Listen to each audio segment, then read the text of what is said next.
यदि सुनने के बाद में हृदय में नहीं विराजमान किया है तो ये 7 दिन में सुनने का जो फल है वो सब व्यर्थ है।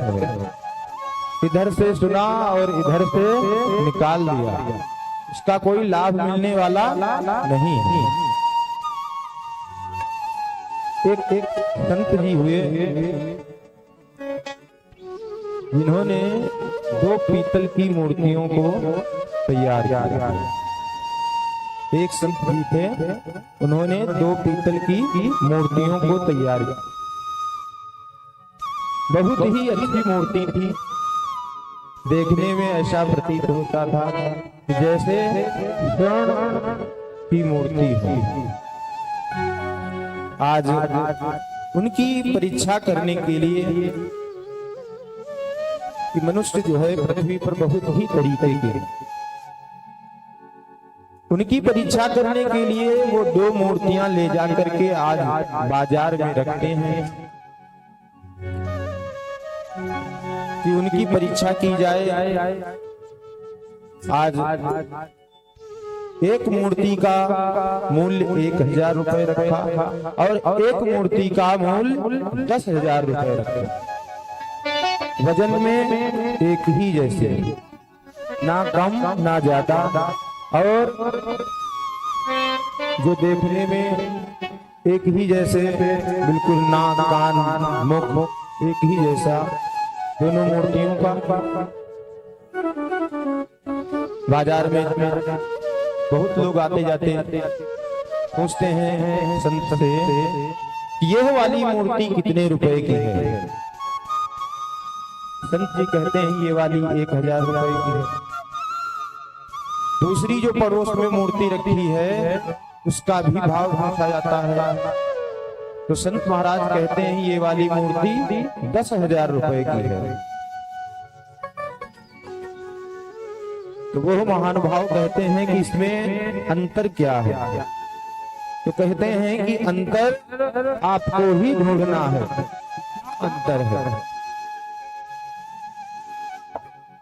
कुछ लोग आते गए चलते गए, 1 दिन 2 दिन 3 दिन हो गए। आज संत के सामने एक बहुत ही आध्यात्मिक ज्ञानी पुरुष आता है। आज जैसे ही वह मूर्तियों का भाव पूछता है, फिर से वही संत महाराज कहते हैं यह वाली मूर्ति 1000 रुपए की है और 10,000 रुपए। आज वह आध्यात्मिक पुरुष सोचता है कि विचार करता है कि परीक्षा लें कौन सी मूर्ति 1000 रुपए की है और कौन सी मूर्ति 10,000 रुपए की है। आज वह पुरुष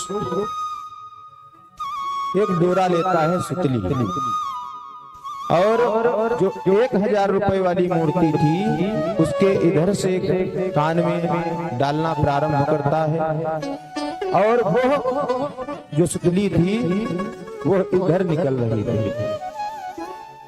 आज विचार करने लगता है कि इसीलिए यह 1000 रुपए की है, इतनी सस्ती है।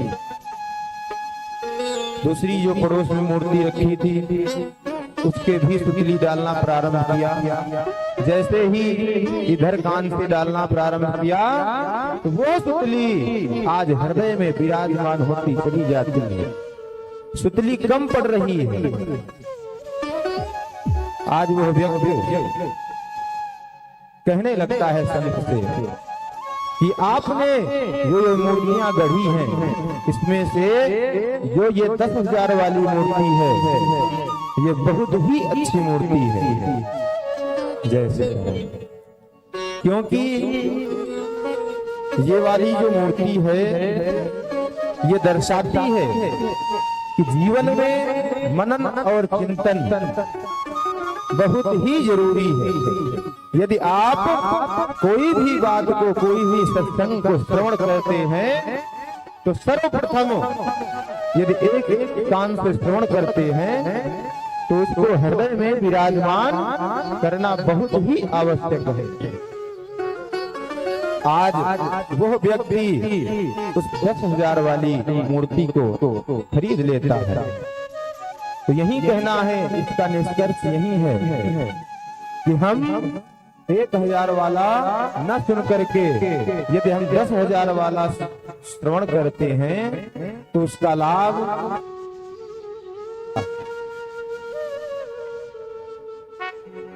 भागवत